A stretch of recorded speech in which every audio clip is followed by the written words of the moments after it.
Dans cette vidéo, je vous montre un moyen facile et rapide de mettre en place un système d'IK Offset, tel que ceux qu'on peut trouver dans les moteurs de rendu 3D temps réel. Ce type de système va nous permettre dans Blender d'avoir un personnage qui est animé d'une simple animation de cycle de marche ou de course, de se déplacer à la surface d'un terrain en épousant parfaitement sa topologie et en ayant les pieds qui collent parfaitement à la surface des objets qu'il va rencontrer.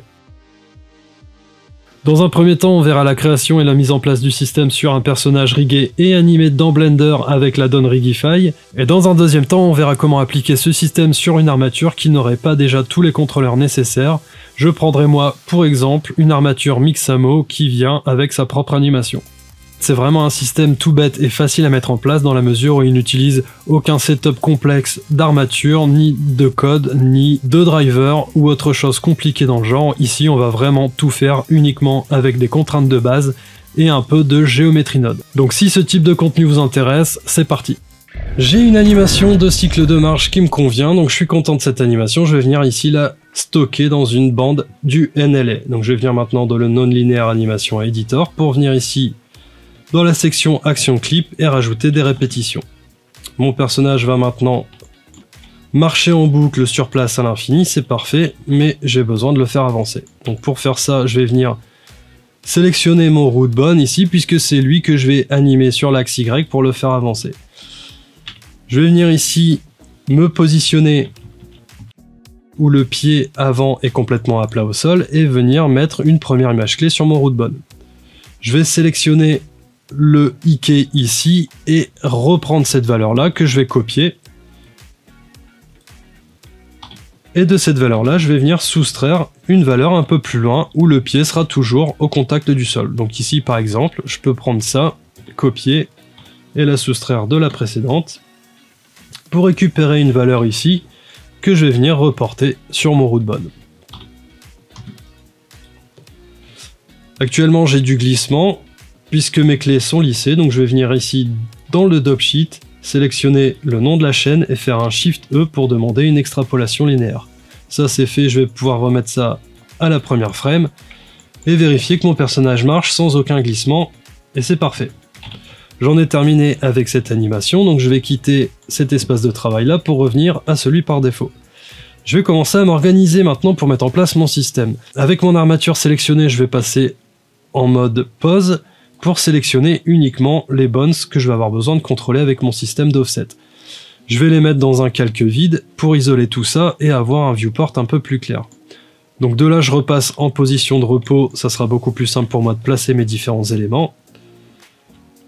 Et ces éléments, je vais venir les créer dans une nouvelle collection. Donc je vais appeler cette collection IK Offset System. Dans cette collection, je vais créer un premier élément qui va être un plan. Ce plan, je vais tout de suite le renommer et il s'appellera Detector IK.L. Je vais venir le placer au centre de mon pied gauche, en X et en Y. Et je ne veux surtout pas qu'il soit déplacé en Z, j'ai besoin qu'il reste ici à 0 et c'est extrêmement important pour la suite du système. Donc ça c'est fait.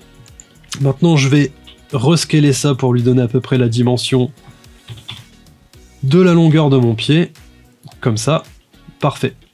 Ceci étant fait, je vais appliquer l'échelle et passer en mode Edit pour sélectionner les deux points de l'avant ici et les souder au centre. J'ai maintenant un triangle et je vais venir remettre l'origine au centre de la géométrie. Donc de là, je vais venir faire un Shift S pour placer mon curseur et ajouter un empty que je vais prendre de type cube et que je vais réduire puisqu'il est très grand. Cet empty, je vais le renommer tout de suite Effector IK.L. Et cet empty étant sélectionné, je vais Shift cliquer pour sélectionner le plan et passer en mode Edit pour sélectionner tous les points et faire CTRL P et créer un lien de parenté par vertex. Ce qui a pour effet de créer donc un lien de parenté en utilisant la méthode des 3 points, ce qui est parfait puisque maintenant je peux déformer ma géométrie et mon lien de parenté fonctionne parfaitement, je vais pouvoir récupérer des rotations et des positions de tout ça. Donc j'ai fait ça pour un pied, j'ai besoin de le faire pour le deuxième, je vais récupérer ces deux éléments là, les dupliquer, prendre la valeur en X de celui-là pour le copier en négatif sur l'autre et le placer à l'opposé, c'est parfait. Je sélectionne maintenant ces deux éléments-là, je fais un CTRL F2 pour appeler le batch rename, et je vais remplacer le L.001 par R, tout simplement. Voilà. Donc ceci est fait, je vais également resélectionner cela pour les dupliquer de nouveau. Lui, je vais le mettre à 0 en X, et lui, je vais changer sa forme pour une sphère et le distinguer des autres. Je vais renommer tout de suite ces deux éléments en faisant CTRL F2, et ici je vais rechercher ik.L001 pour le remplacer par torso, puisque c'est le nom de l'os qu'ils vont contrôler. J'ai tous les éléments dont j'ai besoin, donc je vais maintenant pouvoir commencer à mettre mes contraintes. Ce détecteur IKL ici va devoir suivre la position de cet IKL là. Donc lui, je vais lui mettre une contrainte Shield Off, et je vais venir sélectionner mon armature ici, lui mettre le bon pied. Foot IKL dans ce cas. Je vais demander à ne pas copier l'échelle et à surtout ne pas copier les rotations, et cliquer sur Set Inverse pour le remettre en position. Je vais faire la même chose avec celui-là. Sélectionner mon armature, le bon pied, Foot IK R, désactiver tout ça et Set Inverse pour le remettre en position. Par acquis de conscience, je vais faire la même chose avec celui-là, mais c'est pas du tout obligatoire et on verra plus tard que avec l'armature Mixamo, de toute façon, il ne faudra pas créer ce parentage-là. Oups. Avec le bonbonne, ça ira mieux. Voilà. Maintenant, je vais mettre les contraintes sur mes os eux-mêmes. Donc je vais sélectionner mon armature, passer en mode pause et sélectionner mon premier IK. Je vais venir ici sur les contraintes de l'os et ajouter deux contraintes, un copy location et un copy rotation. La location et la rotation vont avoir la même target, ça va être l'effector IKL. Ici au niveau de la location, je vais demander à n'utiliser que la location en Z, mais en offset dans le monde. Pour la rotation, je peux tout laisser tel quel dans le monde, c'est très bien. Par contre, je ne veux pas la remplacer, mais je peux utiliser l'une des 4 options ici, ça fonctionnera. Tant que c'est pas un replace. J'aime bien utiliser le before original, je vais rester sur mon habitude. Je vais faire la même chose avec le deuxième IK. Location, rotation, effector, IKR, voilà, en Z, en offset, et ici en pas replace. Ça, c'est bon. Si maintenant je viens jouer mon animation, voilà ce qui va se passer.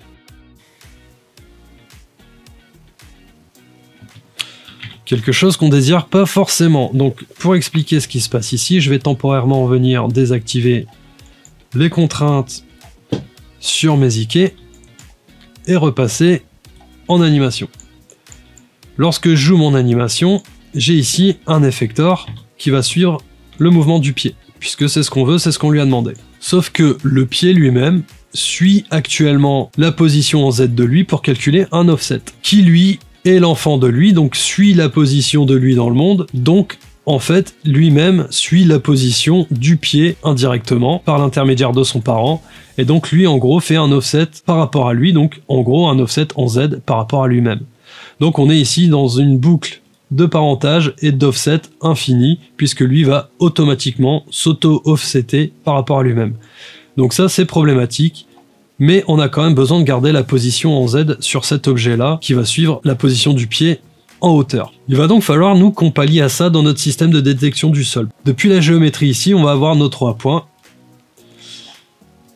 depuis lesquels on va ajouter une valeur en Z pour avoir une position de départ légèrement au-dessus, depuis lesquels on va tracer des rayons vers le bas.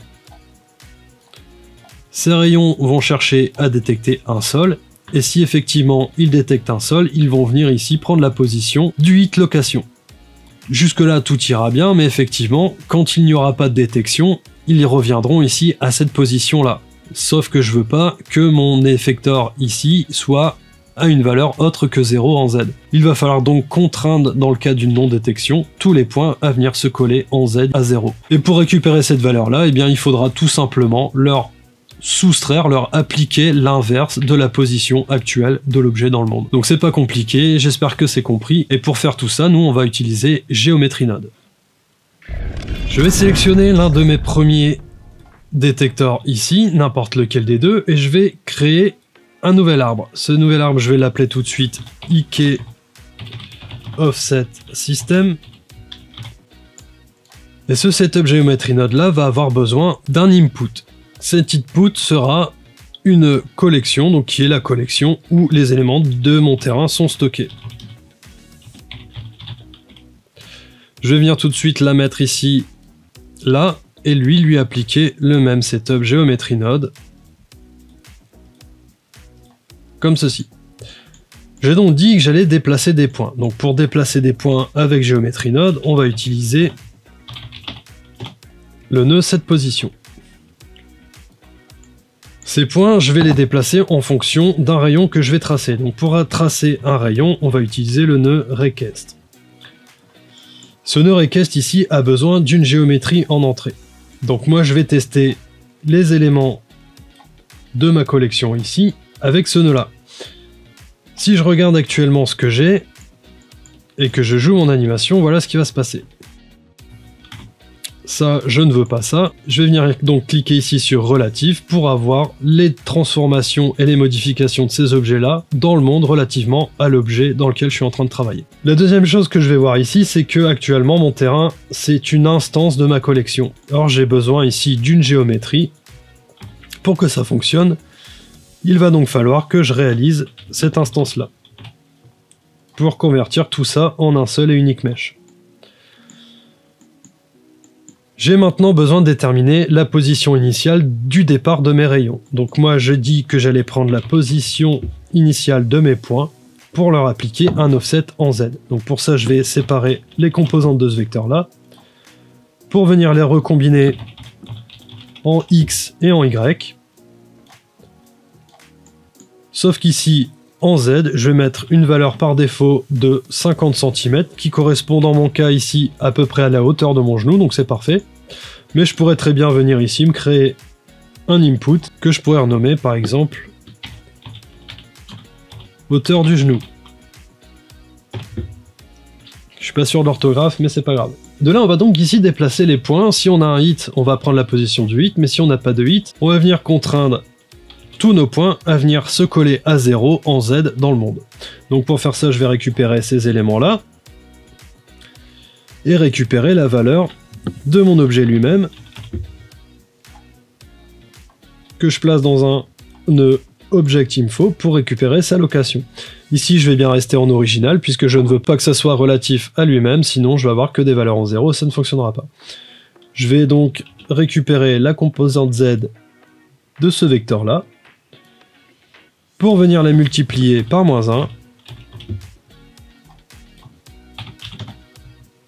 et attribuer ce nouveau vecteur-là à mes points dans le cadre d'une non-détection. Donc je vais utiliser maintenant ici un switch node que je vais mettre en vecteur. Et ici, donc si j'ai un hit, je récupère la position du hit. Autrement, eh bien, je colle tous ces points-là à 0 en Z, mais ils gardent leur position en X et en Y par défaut. Je vais tester ça, donc je vais venir réactiver les contraintes sur mes IK. Vérifier que j'ai bien mes terrains sur les deux Geometry Node ici, et je vais afficher mon premier élément de terrain. Et on regarde ça. Et ça fonctionne. Il se colle bien à la surface, c'est parfait. Donc maintenant, il ne me reste plus qu'à faire l'offset de mon torse, donc je vais venir réafficher ici ces deux éléments que j'avais masqués. Et pour faire ça, eh bien, je vais également utiliser Geometry Node, ça va être extrêmement simple. Je vais appeler ça tout de suite Torso ou Body Offset System. Et ce setup Geometry Node là va avoir besoin de deux inputs de type objet. Ces objets vont être les effectors IK L et IK R. Je vais venir tout de suite pour ne pas oublier les linker ici. Et ces objets, je vais récupérer leur position. Leur position relativement dans le monde à l'objet sur lequel je suis en train de travailler. Donc ça, j'espère vraiment que c'est quelque chose qui est compris. Ici, j'ai dit que j'allais réaliser un offset de la géométrie. Donc c'est de toute la géométrie que je vais réaliser cet offset et non pas point par point. Donc je peux directement utiliser un transform géométrie pour faire ça au lieu d'un set position, qui n'aurait aucun intérêt. C'est un offset ici en Z que je vais devoir lui donner, donc je sais que je vais pas toucher en X et en Y, je peux déjà savoir que je vais avoir besoin de combiner un nouveau vecteur pour ne travailler que sur la valeur Z. Et cette valeur Z, eh bien c'est simple, je vais tout simplement lui attribuer la valeur minimum de la hauteur des deux objets ici qu'on a linkés, nos deux effectors. Donc pour ça, je vais venir récupérer uniquement la valeur en Z de ces deux-là, pour déterminer laquelle des deux est la minimum.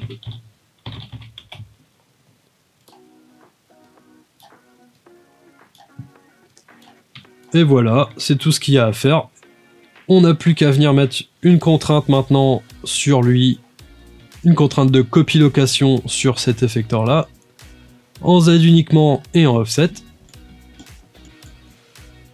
et venir tester, voir si tout ça fonctionne.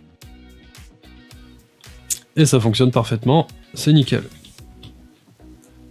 Je vais venir me mettre rapidement une timeline, et on va revenir ici.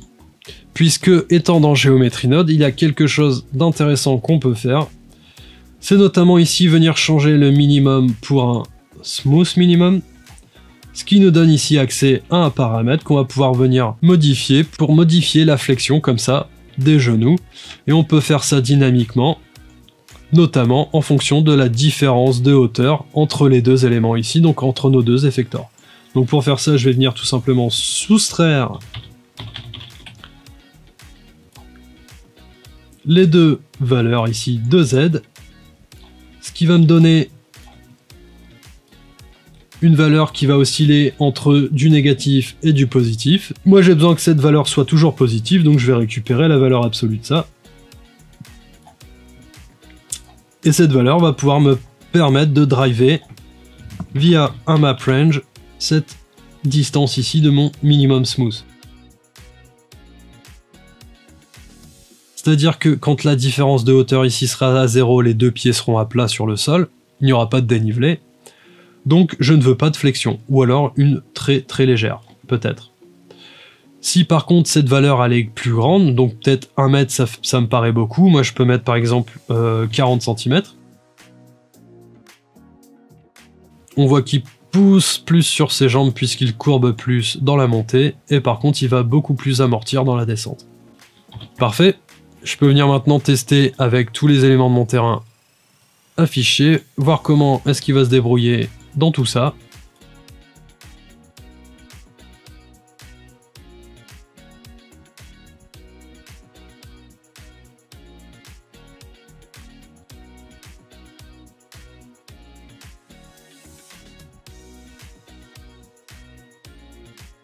Et ça fonctionne plutôt pas mal.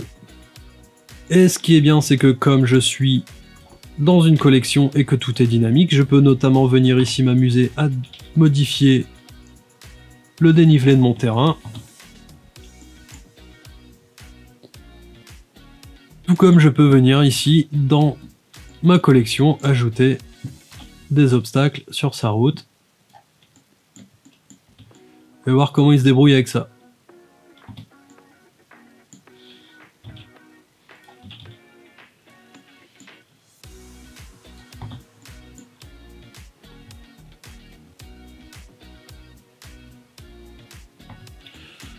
Bien évidemment ici on va atteindre la limite de ce système là puisqu'on va avoir un angle au niveau des pieds sur ce genre de surface qui ne va pas du tout être joli et pas cohérent. Mais ça sera ici la limite, on pourrait corriger ça avec des drivers ou en allant plus loin peut-être dans le setup Geometry Node. Mais on entrerait dans des choses beaucoup plus complexes et je voulais garder la chose quand même relativement la plus simple possible. Voilà. J'ai donc ici un personnage qui vient de Mixamo avec sa propre animation, et je n'ai aucun des contrôleurs dont j'ai besoin pour lui appliquer mon système d'offset. Donc il va falloir que je crée ces contrôleurs-là sans détruire cette animation. Donc cette animation, quoi qu'il arrive, je n'y toucherai pas. Je vais venir la stocker ici, tout de suite, dans la pile NLA. Je vais venir tout de suite lui mettre également des répétitions. Et je n'irai pas plus loin pour le moment. Je ferai avancer mon personnage après. Donc je vais revenir ici dans mon espace de travail par défaut et je vais modifier déjà 2-3 petites choses. La première ici, c'est que j'ai des valeurs de transformation dues à l'import et ça me plaît pas trop. Donc je vais réinitialiser tout ça. Et à la place, je vais venir créer un empty. Cet empty, je vais lui donner une échelle de 100 et une rotation de -90 en X. Maintenant, je vais sélectionner mon armature et Shift sélectionner mon empty pour faire un parentage. Je vais maintenant réinitialiser les transformations de mon empty. Et j'ai maintenant une armature qui n'a rien du tout comme modification, comme transformation. Et c'est parfait. Personnellement, je préfère ça. Donc cet empty, je vais quand même le renommer Mixamo Route, par exemple. Comme ceci. Je vais le masquer et je vais également masquer les éléments de mon skin pour me concentrer sur mon armature. Cette armature, je vais la passer en mode pause et lui donner une position de repos. Et ce que je vais faire tout de suite, tant que tous mes bonnes sont sélectionnés, c'est que je vais les assigner à un nouveau groupe, qui sera le groupe de mes bonnes originaux. Je vais leur donner une couleur verte par exemple, et bien les assigner à ce groupe-là. Je vais maintenant passer en mode Edit, et sélectionner uniquement les bones de la jambe, donc ces 3 bones là. Je vais les dupliquer, et les laisser en place avant de les mettre dans un nouveau layer. Je vais faire la même chose avec la deuxième jambe, et également avec le hips ici. Je vais maintenant aller donc dans mon second layer, là où j'ai dupliqué mes bones, et je vais changer 2-3 petites choses. Donc la première ici, c'est que je vais déjà renommer ça torso pour garder une cohérence avec ce qu'on a fait tout à l'heure. Les os de la jambe, je ne vais pas changer leur nom, ça sera plus simple pour les remplacements dans les groupes de vertices tout à l'heure, mais eux, les 2 pieds ici, je vais casser leur lien de parenté et je vais les renommer respectivement IKL et IKR. Ces 2 jambes ici vont être maintenant les enfants de mon torse. Et ici dans mon armature originale, je vais devoir changer quelques liens de parenté également. Ces os ici qui sont pour le moment les enfants de eux, moi je veux maintenant qu'ils deviennent les enfants de mes Ike. Donc je fais ça pour les 2.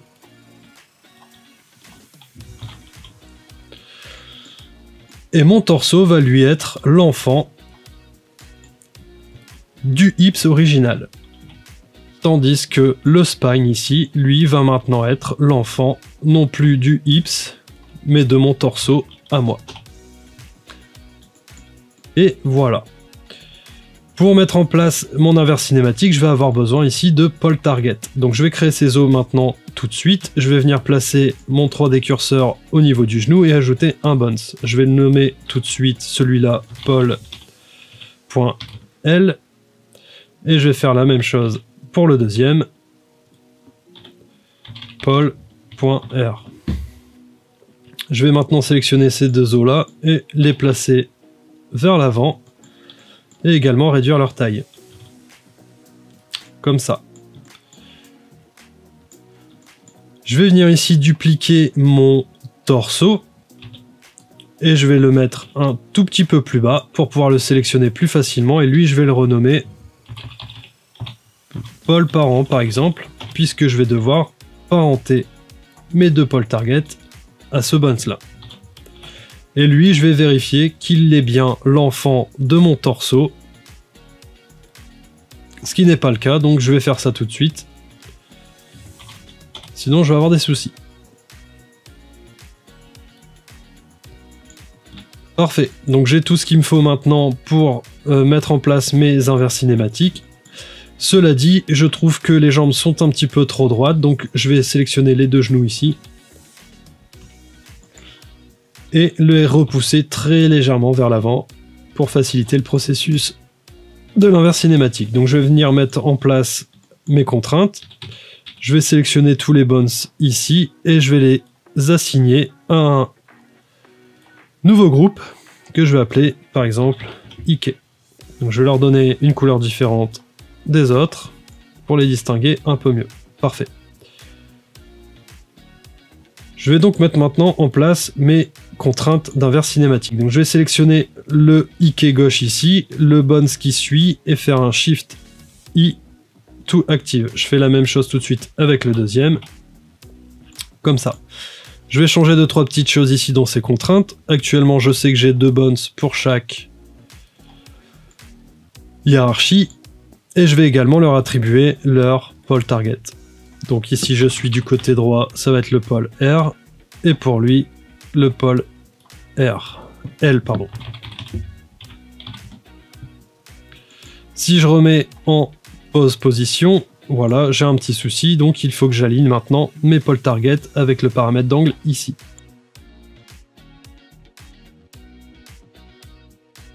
Parfait. Donc là, il se passe pas grand chose, puisque maintenant, je vais avoir besoin que mes IK suivent les transformations des bones depuis lesquels ils ont été dupliqués. Donc je vais pour ça utiliser un copy transform et je vais venir sélectionner le pied qui correspond. Donc ici, le foot L. Et pour lui, ça sera le foot R. Parfait. Donc là, j'ai peut-être des choses un peu bizarres qui se passent. Lui, il ne faut pas qu'il soit parent de mon torso. Donc je vais clear ça. Et je vais simplement lui ajouter une contrainte de copie location de mon torso.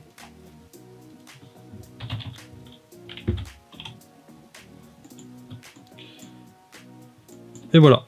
Donc là, je peux éventuellement réaligner ça un petit peu. Regardez comment ça se comporte avec l'armature originale. Dans l'ensemble, on est quand même plutôt pas mal. Donc j'en ai terminé avec mon armature, tout est en place. Ce que je peux faire maintenant, c'est comme tout à l'heure, sélectionner uniquement les os que je vais utiliser pour mettre en place mon système et les mettre dans un calque vide pour pouvoir les isoler. Donc de là, je vais venir repasser en rest position, venir afficher les éléments de mon mesh pour pouvoir maintenant remplacer les noms ici dans les groupes de vertices. Donc je vais faire ça rapidement.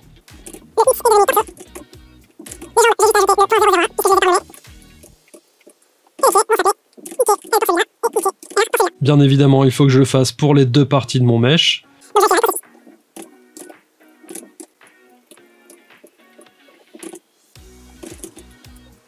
Et voilà, donc je peux vérifier que tout se passe bien. Et ça va, j'ai pas trop de problèmes.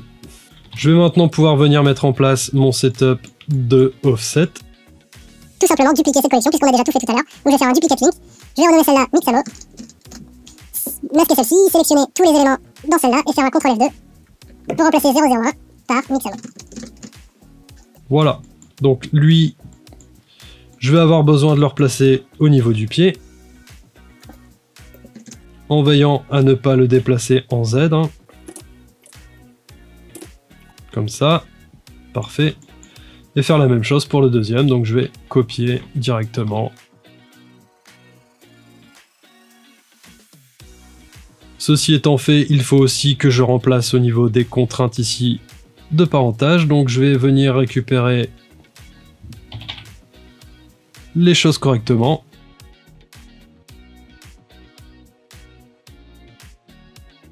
Et lui, eh bien, je vais tout simplement le laisser tout seul au centre du monde, puisque comme je disais tout à l'heure, il peut absolument rester seul comme un grand, il n'y aura aucun problème.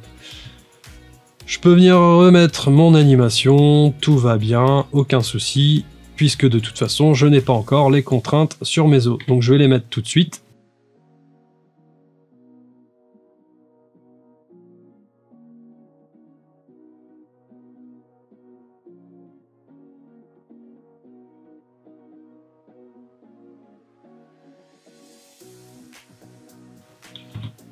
Et voilà, aucun problème, tout est en place. Je n'ai plus maintenant qu'à faire avancer mon personnage vers l'avant, donc je vais venir faire comme tout à l'heure. Sauf que je ne vais pas faire exactement comme tout à l'heure, puisque on peut voir ici que je ne récupère pas d'informations de position pour mes Aike dues aux contraintes. Et de toute façon, sur l'armature originale, il n'y avait pas ces informations non plus. Donc je vais faire ça rapidement à l'œil. Donc je vais venir animer ici mon empty route. Et comme tout à l'heure, je vais me positionner sur une frame où le pied est à l'avant, à plat sur le sol, mettre une clé en Y. Je vais venir placer mon curseur 3D ici à la pointe. Et quelques frames plus loin, quand le pied est toujours au sol, essayer de réaligner ça du mieux que je peux.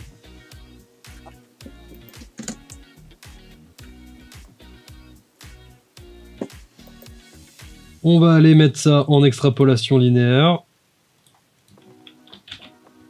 Et vérifier qu'on n'a pas trop de glissement.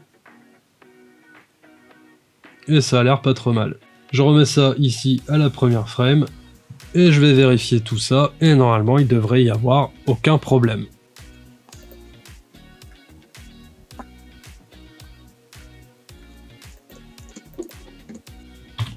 Si ce n'est que, eh bien, je n'ai pas mis la contrainte pour mon torse. Ce qui est stupide. Copie location. Target va être l'effector torso mixamo. Et en Z offset uniquement. Et maintenant, tout fonctionne parfaitement.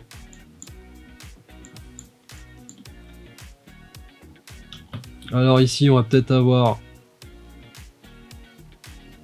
ce genre de choses qui peut se produire dans le cas où le pied est beaucoup plus haut que le pole target. Donc ce qu'on peut faire, c'est remettre ça plus vers le haut et peut-être un peu plus vers l'avant. Et aussi avoir peut-être des dénivelés un peu moins importants. Mais dans l'ensemble, ça fonctionne quand même plutôt pas mal. Voilà donc comment mettre en place simplement un système decay offset extrêmement basique. Bien sûr, il y a quelques limitations et on aurait pu aller beaucoup plus loin, mais cette vidéo est déjà beaucoup trop longue. Donc libre à vous d'extrapoler ça à d'autres types de personnages, pourquoi pas avec plusieurs jambes, voire même à des véhicules, je suis sûr que ça pourrait très bien fonctionner. En ce qui me concerne, j'en ai terminé avec cette vidéo, donc je vous laisse sur cette magnifique action au ralenti et je vous dis à plus, ciao.